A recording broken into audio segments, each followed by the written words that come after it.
La fidisai nomeko anao baby. Enarena venmandresy azy.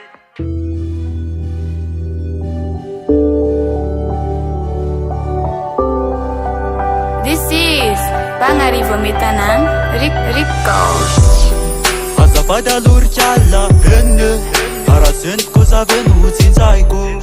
tembolo vatraky any veniverina ambroky zapotina amy lalana nandratra ekena fazaty ataly zay voatevatra amizay de orafaiko fanondratrana mpisodra de ampina mafako an'lay fitidisy fatra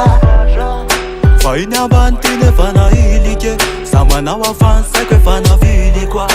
ka tsikirana sandratro marika mifaravana nisy tamitsika roa aketriny veny fiainako tomeve eo avy anao hisarika ny saiko zafady alorikala vefa vitako tanteraka nanadininy amitsika vendengavenao malala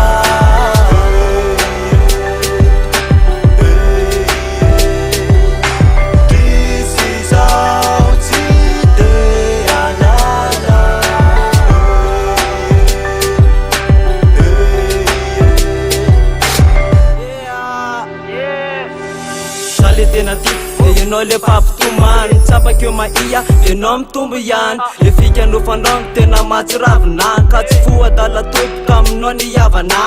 za tsy hoe terepitika tsisy foyankinana zao antady ty mibandy rehefa ngao maminana verina aminao avety tiny sisan'olona za tsy hoe alika ka ze hita de toloma zao azoko tina za tsy tana raha vehivavy taloha le papifila fizy ndraiky no megave mafole rano masolao de ty alolo mosoary lefa sa miaraka aminao nga mosoary fokotsy antsony fa midikadana gasifa no mate alefa ivakatona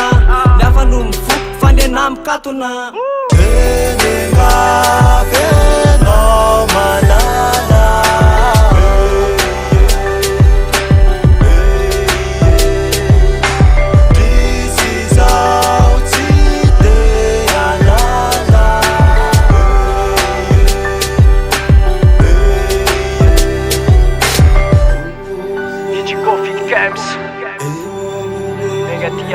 Amateur course. Lay fitiavana nazoro ndrisy raha bazary fasika raha fititsina zanjeto angamba lesy tsy afinaritra ka tsotsiniko ny amafany anadino reza vita fitimba nandrindraina nefa ndrisy tsy tavita vendengavenao